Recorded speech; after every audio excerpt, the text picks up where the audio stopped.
अमेरिकी सदर Donald Trump ने आबना हुर्मुज़ खोलने का ऐलान कर दिया। आबना हुर्मुज़ में फंसे जहाजों को निकालने का ऐलान। अमेरिका प्रोजेक्ट फ्रीडम का आगाज मशरिक वस्ता के वक्त के मुताबिक आज सुबह से होगा। मेरे नुमाइंदे ईरान से बहुत मस्बत बातचीत कर रहे हैं। ईरान से बातचीत का ये अमल सबके लिए इंतहाई मस्बत साबित हो सकता है। गैर साझेदार ममालिक के जहाजों और अमले को महफूज रास्ता फराहम करेंगे।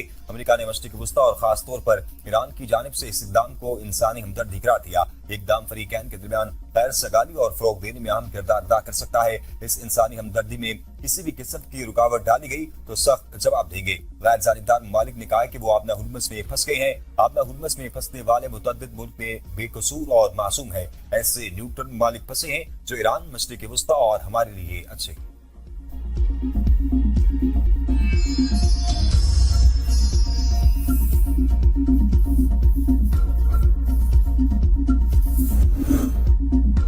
अमेरिका ने पाकिस्तान के जरिए ईरान के 14 नकाती मंसूबे का जवाब दे दिया। ईरानी वजारत खारजा की तस्दीक। तर्जुमान इस्माइल बकाई का कहना है तेहरान की पेशकश पर रद्द-ए-अमल पाकिस्तान के जरिए ईरान तक पहुंचाया गया। 14 नकाती मंसूबा सिर्फ जंग के खात्मे पर मरकूज है। इसमें जोहरी मामले की तफसीलात को शामिल नहीं किया गया। जोहरी मामलात को इससे अलग रखा गया है।